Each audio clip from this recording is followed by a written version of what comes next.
Message po natin ay soteriology, and this is, I think, the last part of our message, yung pong topic natin ngayon.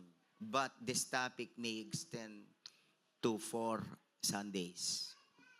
Why? Because this topic of osas, ang topic po natin yung osas. Pakilagay nga natin yung osas. Ang ibig sabihin ng osas, once saved, always saved. Everybody say, once saved, always saved. So, ang ibig sabihin po sa Tagalog, kapag ka ang tao na ligtas, parati na siyang ligtas. Salvation is a permanent gift. It's a permanent possession. No? Once saved, always saved. So ito pong mensaheng ito ay tinatawag na doctrinal message. Pagdating po sa salvation, ito po ang ating paniniwala. Ako po ay nakakilala sa Diyos sa Baptist. At yun po yung aking aral na tinanggap. Masyado pong matindi sa aral ang mga Baptist. Ang mga Baptist ay tinatawag na people of the book. And I'm so happy, I'm so glad na ang Baptist group ang ginamit para sa aking kaligtasan. And up to now, the Baptist ay sila yung pagdating sa doctrines, malakas. Sa pag-explain ng Word of God, sobrang lakas. Blessing yon ng Baptist denomination. So ako po'y nag-aaral sa seminary na Baptist, Philippine Baptist Theological Seminary. Graduated ako na merong master's degree. So, isa yan sa mga pinag-aralan din naming matindi. But after I graduated and then started pastoring, ay ako po'y nahalubilo sa mga iba't ibang Christians na hindi Baptist, mga Pentecostals, mga charismatic. No? Kasi nung una hindi po ako masyadong open to fellowship with other Christian denominations. I'm not open. Kasi ang paniniwala ko, ang mga Baptist lang ang tama pagdating sa aral. Ngayon, dahil ako po ay, nung nag-start po ang church natin, ang Christ the Living Hope Community Church, nakita ko po, these pastors are so nice. Sabi ko, ang babait naman ng pastor na to. Kasi sa Baptist masyadong seryoso. Pero itong mga Baptist, itong mga ibang mga pastor, ang babait, sabi ko. Tsaka ang sarap kausap, ang sarap kahalubilo. Sabi ko, lumalakas ako sa aking pagiging pananampalataya at maging sa aking pagkapastor. Then dumating pa sa point na ako po yung unang nahalal na chairman ng mga pastor dito sa San Fernando noong 1990s. At the same time, dahil kami po ay nagkukwentuhan tungkol sa aral, na pinagkukwentuhan namin ng tungkol sa once saved, always saved na doctrine. At you know what? I must admit to you, nung pinipresent ng mga kasamahan kong pastor noon na hindi sila naniniwala sa once saved, always saved, I began to also struggle. Nag-struggle ako. O nga, no? Because of their questions. Because of their explanations. Pero, ang ginawa ko po ay lalo ako nag-aral. Lalo kong inaaral ang sinasabi ng Bible tungkol sa salvation. Now, not really on the position of once saved, always saved. But on the position really of what the Bible teaches. Kaya aralin ko mabuti. So, meaning to say, I considered that once saved, always saved might not really be true and might not really be 100% biblical. Kinonsider ko yun. And once saved, always saved is called also eternal security. Ibig sabihin, yung salvation mo, eternal na. Kaya ang tawag dyan ay non-losing. Ang tawag dyan sa once saved, always saved doctrine is non-losing salvation, or with another term, it's called eternal security. Ibig sabihin, salvation is secured forever. And the other position, mostly of the Pentecostals, ay losing salvation. Ang tawag naman doon ay conditional security. Bakit conditional security? Kasi may kondisyon. Kung ikaw ay talagang pupunta sa langit, may kondisyon. Ano yung kondisyon? Dapat hindi ka magbabackslide. Dapat hindi ka magkakasala ng mabigat. That's the belief of the losing salvation Christians. Conditional security. So, yun nga po. Ang kwento ko sa inyo, because naging talagang close friends ko na lahat ng mga pastor dito, both losing and non-losing salvation pastors, nagkaroon din po ako ng pagtatanong sa sarili ko kung yung non-losing ba talaga na salvation ay yun pa talaga ang dapat kong panghawakan at ituro sa church. Bagamat may siyam na taon ko nang itong pinahawakan at inaral ko pang mabuti sa seminary, sa theology. So ako po ay nag-aral pang lalong mabuti. Lalo ko akong inaral ito. Purihin ang Panginoon, amen. Kasi kung meron kang isang bagay na hindi alam, dapat aralin mong mabuti. Hindi yung pwedeng pabayaan mo na lang. Hindi. Kailangan mas dagdagan mo pa, mas pagbutihin mo pa na pag-aralan at talagang maintindihan mabuti. Siyempre ako bilang pastor ninyo, kailangan tiyak ako kung ano talaga yung position ko na tinuturo ng Biblia. So, today, I would like to tell you, pero mula noon pa at ngayon, dahil tinatalakay natin ang salvation, lalong lumakas ang aking paniniwala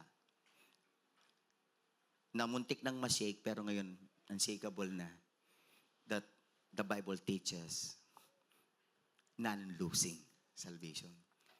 Once saved, always saved. Why?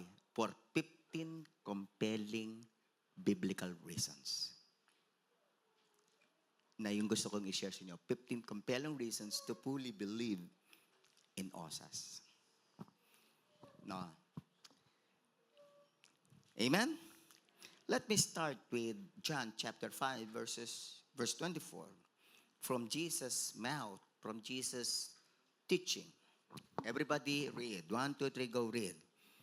Very truly, I tell you, whoever hears my word and believes in him who sent me has eternal life and will not be judged, but has crossed over from death to life. So this is just a starting verse na sinabi ng Panginoong Hesus dito, sino mang nakikinig sa aking aral, sa aking salita, sa aking word, at nananalig sa akin, sa nagsugo sa akin, has eternal life. Merong buhay na walang hanggan. So lahat to dito na nakikinig sa salita ng Diyos at meron pong pananalig kay Kristo, magsabing amen. Anong meron ninyo? Anong meron ninyo? eternal life. Buhay na walang hanggan. At ang buhay nito ay buhay sa langit. At ang sabi ng Bible, and will not be judged. Hindi ka nahahatulan kung ikaw ay nananalig kay Kristo. Kung ikaw ay may buhay na walang hanggan, you will not be judged anymore. No? So, pero siyempre sa doctrine of the last things, gusto ko lang maintindihan nyo to, yung dalawa yung judgment doon, Great White Throne Judgment and Bema Seat. Yung meron pong separate judgment ang mga Christians at mga non-Christians, believers and unbelievers. Great White Throne Judgment is for unbelievers. Ang magiging judgment lang na doon ay kung gaano katindi ang parusa nila sa impyerno. They will all be in hell. But the question there is just the magnitude. Tayo naman, ang magiging judgment natin, hindi judgment para tayo parusahan. Judgment kung ano ang ibibigay na reward sa atin. Our judgment, yung anong reward mo. Amen? Sabihin mo sa kata mo, meron kang judgment. Pero ang usapang judgment, reward. Hindi judgment na pupunta ka ng impyerno at parusa. Hindi. The judgment here is not about punishment. It's about rewarding. So, lahat to ng may eternal life, magsabing amen? Sabi dito, you will not be judged anymore for punishment. But as crossover, nag-crossover ka na, the moment you believe, you were given eternal life at nag-crossover ka na from death to life. From spiritual death to spiritual life. Dati patay ka sa iyong spiritual life at ngayon, buhay ka na sa iyong spiritual life. Amen? So, this verse tells us, paulit-ulit, na tayong lahat na nanalig kay Kristo may buhay na walang hanggan. So doon pa lang ay kailangan pag-isipan mo ng mabuti. Binigyan ako ng buhay na walang hanggan. Pero kung mawawala to, binigyan ba ako talaga ng buhay na walang hanggan? Siyempre, kailangan maintindihan natin na hindi. Hindi pala talaga eternal life ang binigay sa atin. No? Di pala talaga eternal life. Kasi kung binigyan tayo ng eternal life talaga yan. Totoo talaga yan, eternal life. So doon pa lamang po sa usapang salitang eternal life only, eternal life is really eternal life kung makakamtan mo, kung nasa iyo na talaga at makakamtan mo yon. Ang eternal life, hindi siya talaga eternal life kung hindi mo naman talaga pala siya makakamtan. Mga kapatid, gusto ko pong i-share sa inyo yung 15 compelling reasons. Bakit yung eternal life natin hindi mawawala, yung salvation natin hindi mawawala. No? Secured na secured tayo 100%. Last time we talked about the assurance of salvation, tiyak tayo 100%. Tiyak tayo. Sino po dito nakarinig last Sunday na tiyak siya 100% sa kanyang salvation? Magsabing amen. So ngayon, tiyak tayo 100% na tayo'y saved. Ngayon, hindi na natin mawawala yon. We cannot lose it. Hindi na mawawala. Number 1 is the genuine faith. Genuine faith. Ang mga genuine faith lang ang magkakaroon ng kaligtasan. So, kapag may genuine faith ka, hindi na mawawala sa iyo yung kaligtasan. May genuine faith kayo. Ano sabi ng salita ng Panginoon sa 1 Peter chapter 1, verses 7 to 9? Let us read. 1, 2, 3, go read. This have come so that your faith of greater worth than gold, which perishes even though refined by fire, may be proved genuine and may result in praise, glory, honor when Jesus Christ is revealed. Sabi ron, may be proved genuine. No, so, si Peter, sinasabi niya dito na mapoprove ang faith mo kung genuine talaga. Kung totoo talaga. At ang sabi dito sa verse 9, let us proceed. Though you have not seen Him, you love Him. Lahat na nagmamahal kay Christ, kahit di nakikita, magsabing amen. Even though you do not see Him, now you believe in Him and are filled with an inexpressible and glorious joy. Sino po dito ang mayroong glorious joy? Magsabing amen. For you are receiving the goal of your faith, the salvation of your souls. So ano po ang goal ng faith? Salvation. Kaya ang tawag dito, sa genuine faith na to, genuine faith is the saving faith. Meron pa sinasabi na saving faith. May saving faith. Kasi po yung iba, yung kanilang faith ay hindi genuine. Mental lang. Generated by the mind. Kasi nga ang tao, mentras po na nag-work yung mind niya, doon siya nagkakaroon ng paniniwala. No? Ang tawag doon kasi mental faith. Pero yung pong genuine faith, it's not generated by you. It's just given by God. The genuine faith is given by God. It's not generated by your mind, by your intellect. Hindi. Sabi na salita ng Diyos sa 1 Timothy chapter 1, 13 to 14. Basa. Even though I was once a blasphemer and a persecutor and a violent man, sabi ni Paul kay Timothy, I was shown mercy because I acted in ignorance and unbelief. The grace of our Lord was poured out on me abundantly along with the faith and love that are in Christ Jesus. So ano po ang pinor out kay Paul at sa ating lahat? Ang pinor out sa atin, ang ibinuhos sa atin ay yung grace. At saka ano? Along with what? The faith. At ano pa? Love that are in Christ Jesus. So yon ay ibinigay sa atin, these three things. Pinagkaloob sa atin, grace, faith, and love. Para mas maintindihan nyo, basahin natin sa Good News Translation, GNT. Basa, 1, 2, 3, go read. And our Lord poured out His abundant grace on me and gave me the faith and love which are ours in union with Christ Jesus. So kapag ka tayo po ay nakipag-isa kay Kristo, binibigay yung faith sa atin. So, alam nyo, ito po ang isa sa mga pinagdidebatihan at mystery sometimes. Yung faith ba mo kay Christ ay saan galing? But the Word of God is so clear. Yung faith mo kay God, galing din sa Kanya. Yung faith mo para ikaw ay maligtas, ay galing din sa Kanya. When you are chosen, when you are elected, when you are elected and chosen by God, you will be given the faith to believe in Christ.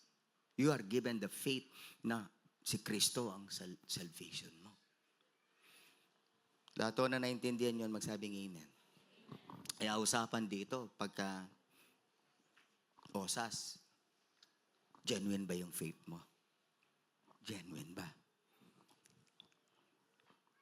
Pagka genuine ang faith mo, yung salvation mo rin, genuine. Yung salvation mo rin, hindi na maaalis sa'yo. Hindi na mawawala sa'yo. Genuine yung faith mo eh. Kasi yun ang requirement para magkaroon ng salvation, yung faith eh. So yung faith na yun, galing din yun sa Diyos, binigay sa'yo. Kaya, yung salvation, binigay din sa'yo. Lahat na nagpapasalamat sa Diyos na binigyan ng genuine faith, magsabing amen. Because of your genuine faith, you are saved forever. you are saved forever. Yung iba, ah, maririnig ninyo, oy, dati akong born again. Dati akong Christian.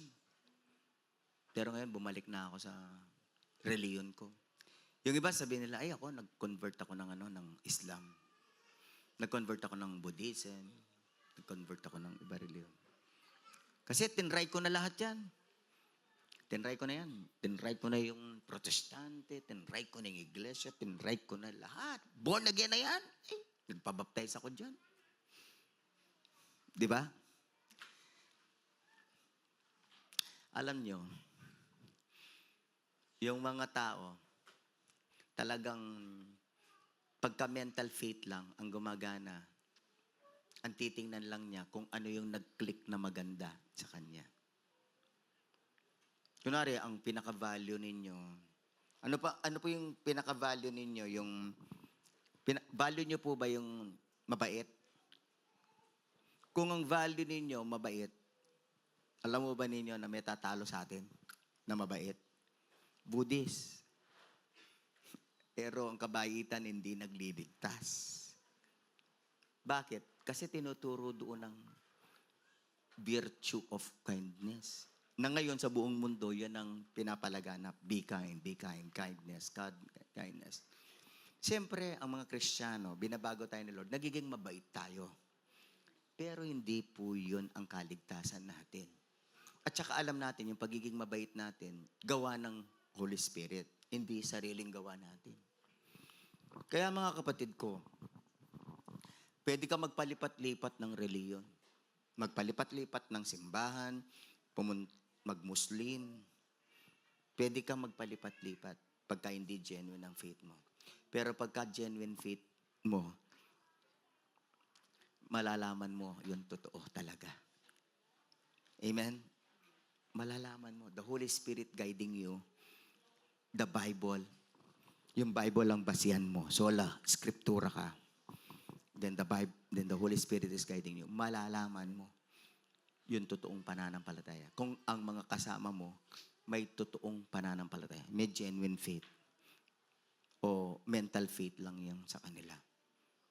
Kaya, naniniwala ako kapag totoo kang Kristiyano na nakasuko sa Diyos, ang hahanapin mong grupo ng pananampalataya, simbahan, yung mga totoong may faith kay God. Yung binigyan ng totoong pananampalataya ni God. Amen? Kaya nga noon, alam nyo, medyo extreme lang eh. Medyo extreme lang. Sobrang extreme lang. Nung baptist ako, by the way, hindi ko po ito ikakaila sa inyo. Membro ako ng PCC, Philippine Council of Evangelical Churches, ang church natin. Membro ako ng samahan ng mga pastor dito sa Pampanga at saka ng San Fernando. At membro din po ako ng mga graduates ng seminary ng Baptist at membro din po ako ng mga samahang Baptist. Kasi, somehow, dapat alam mo kung paano mo i-identify ang sarili mo. No? Lalong-lalo na pagdating sa ibang lugar, sa ibang bansa. Kasi pag sinabing independent, o sige, independent ka. Pastor Ronald, independent ka. Pero, anong klaseng independent ka? Ano yung influence mo? Evangelical ba? Pentecostal? Charismatic ka ba? Baptist ka ba? Presbyterian ka ba? Sa US, ganun ang tanungan. And I found out, alam nyo, in America, pinili ko na yung sumusunod talaga sa salita ng Diyos. Yung mga Baptist. Pero may mga Baptist na hindi. Pero at least, sa Amerika kasi, siya na lang ang tanging denomination in America na hindi nagpe-perform ng same-sex marriage. Presbyterian, Katoliko, Methodist, Wesleyan, iba pang mga reliyon. nagsokom na. Ibig sabihin, ginagawa na yung same-sex marriage. Open na sila sa LGBTQ. Isa lang hindi open. Ang LGBTQ, homosexuality, tinatayuan na kasalanan nasa Bible, 1 Corinthians 6:9. Baptist na lang. Kaya sabi ko, dito na lang ako. Amen? Yan tumatayo sa salita ng Diyos. Sabihin mo sa mo, doon tayo sa tumatayo sa salita ng Diyos. Amen? Kaya alam nyo, sa totoo lang, pilit na pinapasa yung SOGI bill dito sa Pilipinas. At salamat sa mga Kristiyano na tumatayo para hindi ito maipasa. Ipag-pray po natin, amen? Tayo po ay pinagkalooban ng faith, genuine faith. Lahat to ng binigyan ng genuine faith ng God at Masay, magsabing malakas na amen. Amen. Number 2, sola gratia from beginning to end. Ano yung sola gratia? Grace alone. Everybody say, grace alone. Salvation is grace alone from beginning to end. That's a compelling reason. Alam nyo, kung meron man akong ipinagpapasalamat ngayon na isang movement na nangyayari sa mundo, although na-extreme, yung grace movement. Kasi marami sa mga sumama ngayon sa grace movement, meron ng eternal security. Naniniwala na sila sa eternal security because they studied grace. Okay, basahin natin ulit Ephesians 2:8-9. Everybody read Ephesians 2:8-9. 1, 2, 3, go read. For it is by grace you have been saved, through faith, and this not from yourselves. It is the gift of God, not by works, so that no one can boast. So ano po dito? Ang salvation is what? By grace lang. Anong ibig sabihin ng grace? Uulitin ko, ang ibig sabihin ng grace, unmerited favor. Ibig sabihin, hindi mo mamemerit. Hindi mo makukuha. O, di ba, sa school, may merit. Pagka may ginawa mo yung assignment mo, binigay ka, magkakaroon ka ng merit. At magkakaroon ka ng favor sa grading system, sa grades, o sa teacher. Pero salvation is unmerited. Kahit anong gawin mo, hindi ka bibigyan ng favor. Unmerited kasi siya eh. Another term for grace is undeserved favor. Hindi mo deserve. Ang salvation, hindi natin deserve. Guilty tayo lahat. Guilty tayo lahat na makasala. Lahat ng guilty, magsabing amen. So, in spite na guilty tayo, hindi natin deserve ang salvation, ibinigay sa atin nung tayo'y nanalig. Binigyan tayo ng faith. Amen? At niliwanag dito, it is by grace you have been saved through faith. This not from yourselves. Hindi daw galing sa atin ang kaligtasan natin. Amen? Not from ourselves. It is the gift of God. Lalong kinlarify na ito'y gift, regalo. Grace. Undeserved favor, bibigyan ka ng regalo. Pagka sinabing regalo, hindi mapapasayo dahil may ginawa ka. Hindi, may regalo ka kahit wala kang ginawa. Yung binigyan ka ng regalo dahil may ginawa ka, ang tawag doon reward, hindi gift. Because gift, for it is to be a gift, kahit wala kang ginawa, ibibigay sa'yo na wala kang ginawa o binigay. Gift eh. Gift, regalo eh. Amen? A gift ceases to be a gift. A gift, hindi na siya magiging gift kung ibinigay sa'yo dahil masipag ka. Although ganun ang tao.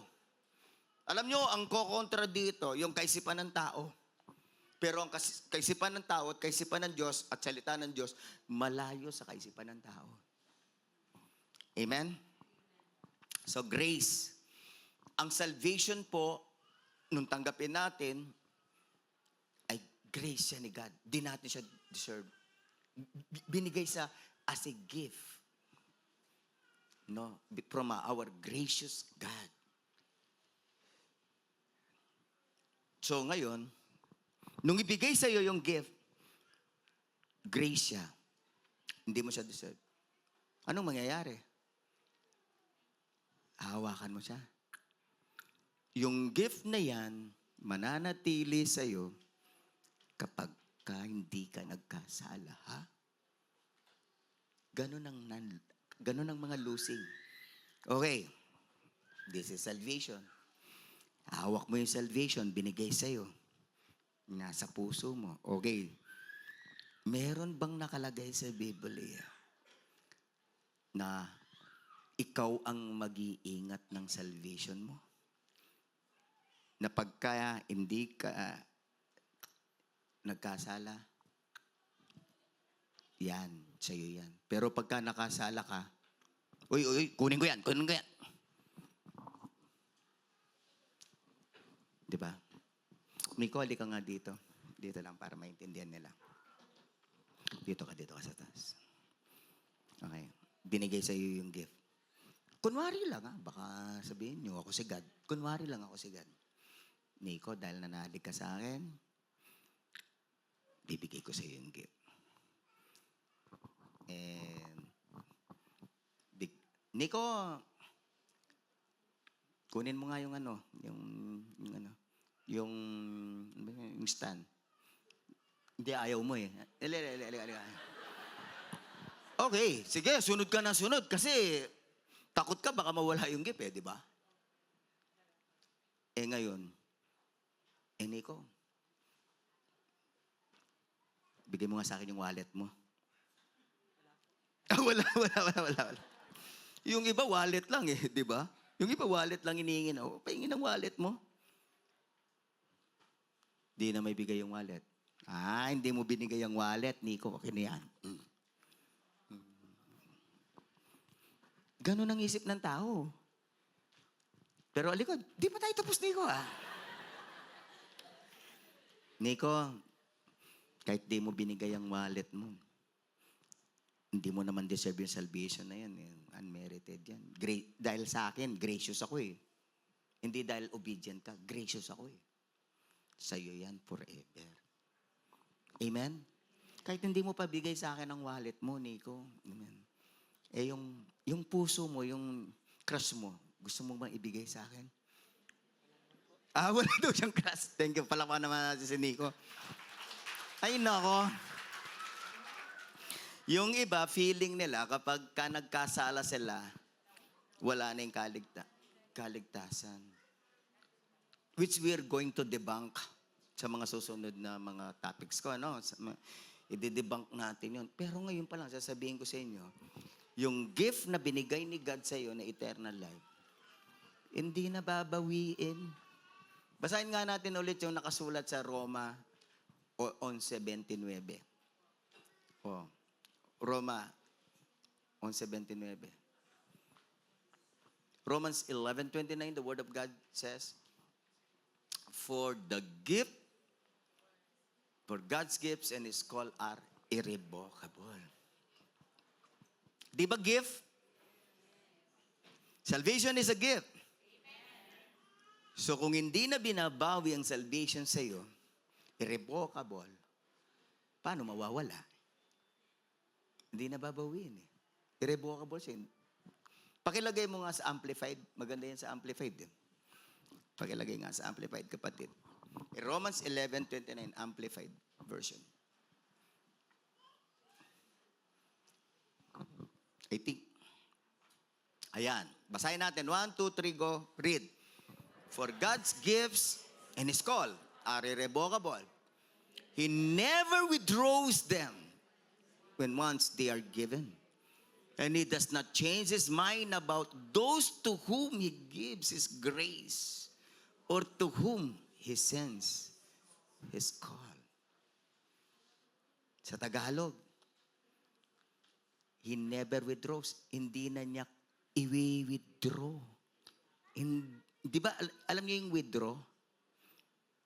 Kung ano yung na-deposit, pwedeng kunin, i-withdraw, kunin ulit. Withdraw.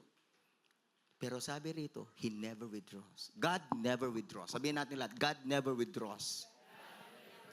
Once they are given the gifts, gift of eternal life, gift of salvation, and even other spiritual gifts, healing and other spiritual gifts, once they are given, hindi na wini-withdraw ni God.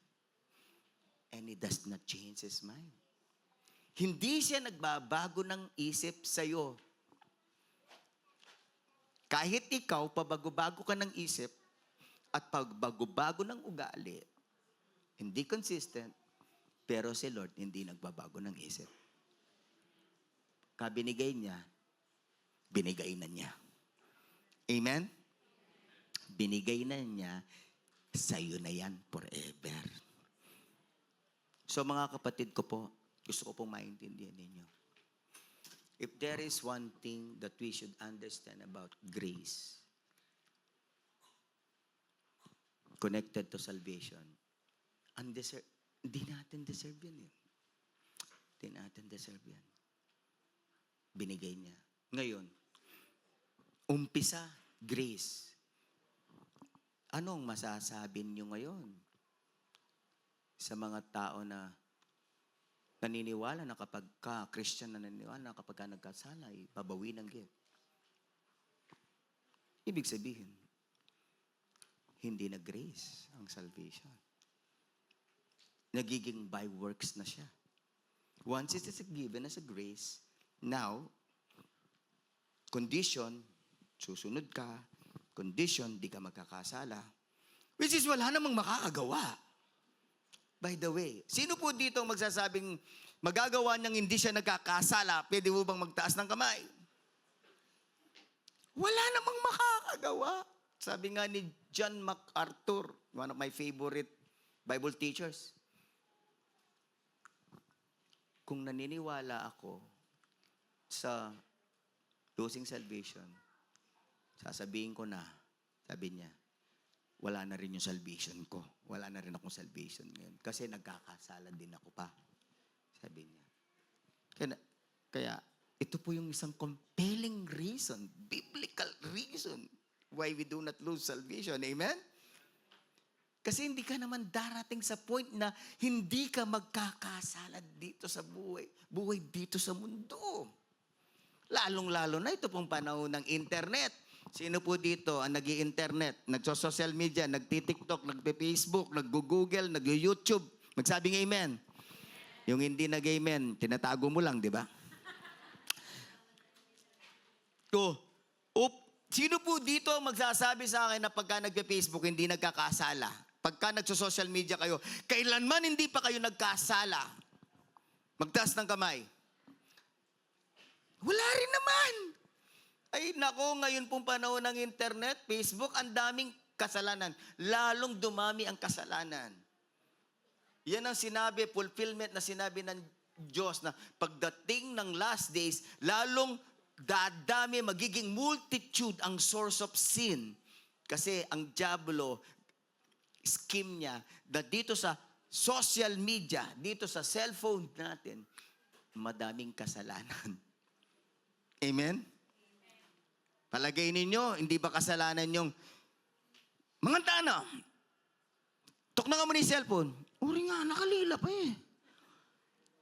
Mama nga no, sara mo ni cellphone mo, mama nga tana. Pa rin bisa. Alam nyo, no offense kailangan rolo natin sa bahay, magmula sa mga bata, na kapag ka kumakain, wala nagsa-cellphone.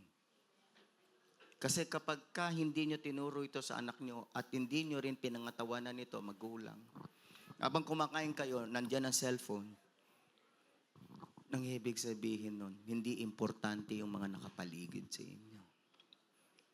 Nandyan na sila sa harapan nyo, tatay, nanay mo, kapatid mo, ang kinakausap mo pa rin yung cellphone. Dad, sandali lang, titingnan ko lang to. O ano yan, Dad? Oops, putulin, Dad. Nag-ring. You know, yung mga kasama mo at the present time, they are the most important. Hindi yung nasa cellphone. Amen? Please, ako po, pinapakiusap po ito. Siguradong hindi ako magkakamali dito. Pagka kayo kumakain, kasama ng inyong pamilya, dapat yung cellphone, wala sa table ng kainan, bitawan nyo doon sa kwarto o kung saan. Huwag nyo dadalhin. Pagkakasama nyo rin ang mga friends ninyo, nagbabanding kayo, huwag nyo ilalapag yung cellphone sa table nyo. Itago nyo sa bag o sa bulsa. Para sabihin sa kanila, ikaw ang importante sa akin ngayon, hindi yung mga nasa cellphone. Sige nga, practice. Sabihin mo sa mo, kanan ng ikaw ang importante sa akin ngayon. Amen? Sobra na po. Yung gawa ng dyablo, sobra ng addict ng mga tao ngayon na hindi mabitawan ng cellphone. Kaya yung mga anak ninyo, may mga bata pa kayo, huwag niyong sanayin. Minsan alam niyo ako sa sobra, no? Minsan nakukyutan ako sa mga apo ko na cellphone, no? Galing, sabi ko. Galing. Ganun, no? Eliana, Tinaudaya, ganun, no? Ang cute, di ba? May time na hayaan nyo sila. Pero pagdating sa kainan, wag. Pagkadating ng kinakausap nyo sila, wag. Di tama. Amen? Magdudusa kayo pagka hinayaan nyo sila sa mali. Ba, cute, di ba? Mga anak na Ferlin, no? Pero kapag kayo na yung kasama, kumakain, dapat anak sabihin, anak, pagka kumakain, kwentuhan tayo. Walang social media. Wala mo ng Teletubbies. Ano yung pinapanood nila ngayon? Ma'am Raquel? Ano ba yan?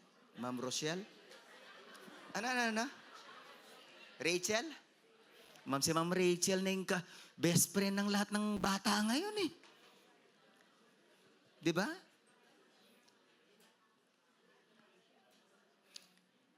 Tama ba yung sinasabi ko? No offense. Kayo rin po magdudusa magulang pagka sinanay ninyo. Hindi nyo tinama ito sa inyong mga anak. Kung ano ang i-tolerate nyo, yun ang mangyayari. What you don't tolerate, hindi mangyayari. And be a good guide to your children. Maging mabuti kayong gabay sa inyong mga anak. Hindi ko mo gusto nila o iiyak sila, hayaan nyo sila. Sabihin ko sa inyo, kahit maglupasay la pa, kumyak nung kumyak, habang mamangang kayo, liyak kaming cellphone, man mate. Amen? Datang yung panahon, appreciate na ka at luguran na ka. Sabihan na kaya ka, Mami, thank you. Yung ko pag cellphone. Amen? And that's also your way of breaking stubbornness. The spirit of stupor, the spirit of stubbornness, which is developing in the minds and in the hearts of your children. If you cannot discipline them and teach them, guide them with the right things, then you are helping them establish the spirit of stubbornness, which is called spirit of stupor in the Bible. Stupor spirit, stubborn spirit. Natutulungan ko ba kayo? Gusto ko kayong tulungan. Okay, let us go back now to the ending of our message. Salvation is by grace. Amen? From beginning to end. Hindi siya kailanman magiging by works in the middle. After you receive the free gift of salvation, hindi siya magiging by works. Ngayong lakas mo, yung gagawin mo para manatili siya sa'yo. Hindi. Mananatili yun dahil grace pa rin ni God.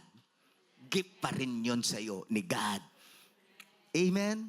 Kaya this is one thing that I really appreciate from the preachers now who are preaching grace. Finally, they have understood grace. Kaya lang, na-extreme lang sila. Di ba? Na-appreciate ko yun. Kasi, we should understand kung ano ang tinatawag na biblical grace. Grace is grace. Salvation is grace from beginning up to the end. Tayo pong lahat na tumayo.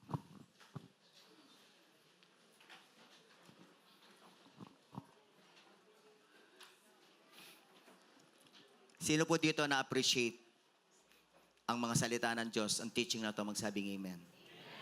May I say this?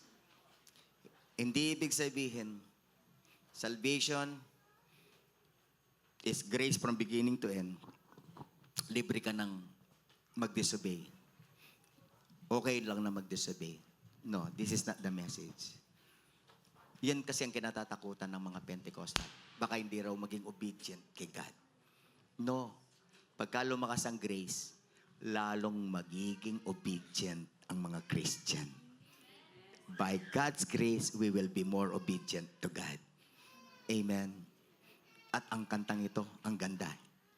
Jesus paid it all. Pwede ba nating sambahin si Jesus by singing this song, Jesus paid it all? Jesus paid it all to Him I owe. Sin has left the crimson stain, He washed it white as snow.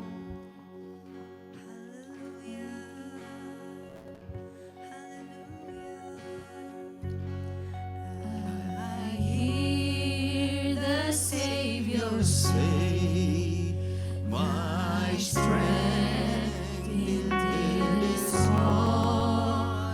Child of weakness, watch and pray. Find in me thine all in all. Jesus paid it all to Him I owe. Sin has left a crimson stain, He washed it white as snow.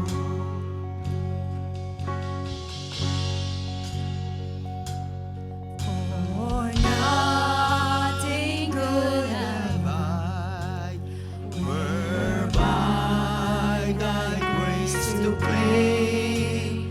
I'll wash my garments White in the blood of Calvary's Lamb. Jesus paid it all to Him I owe. Sin had left a crimson stain, He washed it white as snow.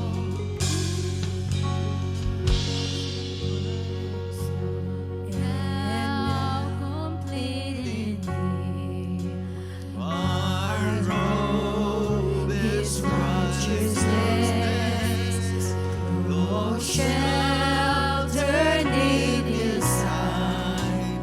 I'll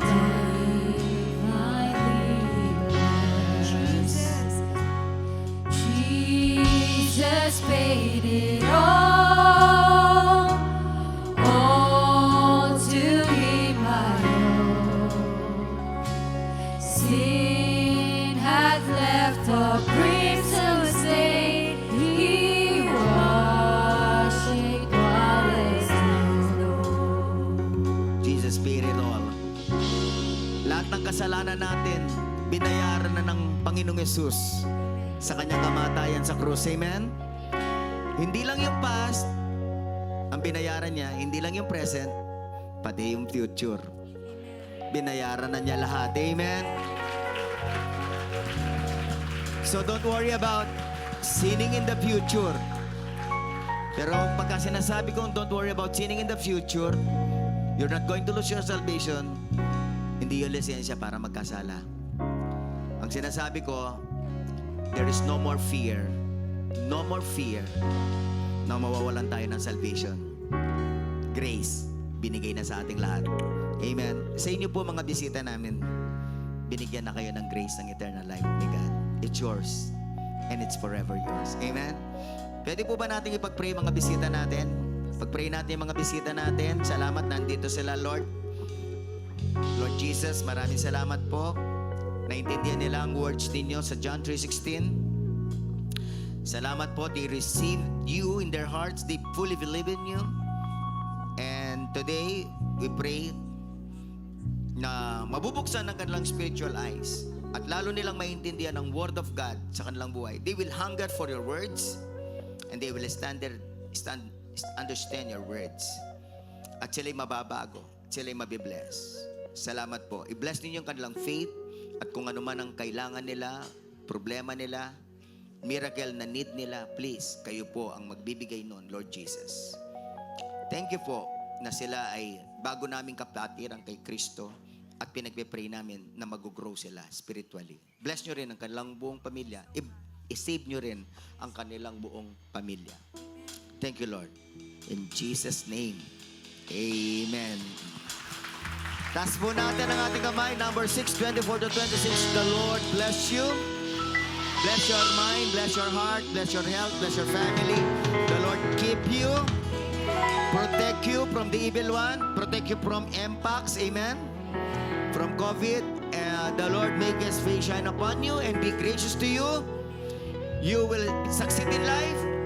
You will be victorious. You will be prosperous. You will be given the power to produce wealth. Amen. At you will be fruitful and useful for God. The Lord turn His face toward you and give you peace of mind. Wala pong anxiety, walang depression. Peace of mind, peace of heart unto you all in Jesus' name. Ang lahat ay magsabi ng amen. Amen. Amen. Shalom.